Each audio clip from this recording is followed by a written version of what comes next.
বিচরণ পাগল বলছিল, ও মেয়া ভাই ওরা কান্দি আইছো, গোমাংস নিয়ে আইছো কেন? মেয়া কয় যে আমার বাড়িতেও গোমাংস, এই লোক জানলো কি করে? গুরুচান ঠাকুর বলছে, ও মেয়া ভাই আমি আর কি কব, ভগবান পরীক্ষা করতে আইছো না, আমার ভক্তই আগে কয়, তা আমি কি বলবো? অনন্য যুগে যত অবতারগণ, এ যুগে ভক্ত তাহা হতে বলবান। আমি কি বলবো? আমার বিচরণ যা পারে। বিচরণ বলছে, এ মেয়া তোর গোমাংস নিয়ে বাড়ি যা।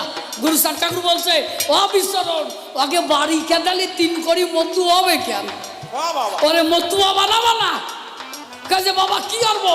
কয় যে হাড়ি খুলে দেখ, ওরা কান্দি যা আসে সব প্রসাদ হয়ে যায়, ও গোমাংস নাই, দেখ ওরা কান্দি সন্দেশ হয়ে গেছে, ভক্তকে প্রসাদ দে। হরি হাড়ি খুলে দেখতে পারে গোমাংস ভার নাই, হাড়ি ভরা সন্দেশ মিষ্টি দেখিবারে পাই।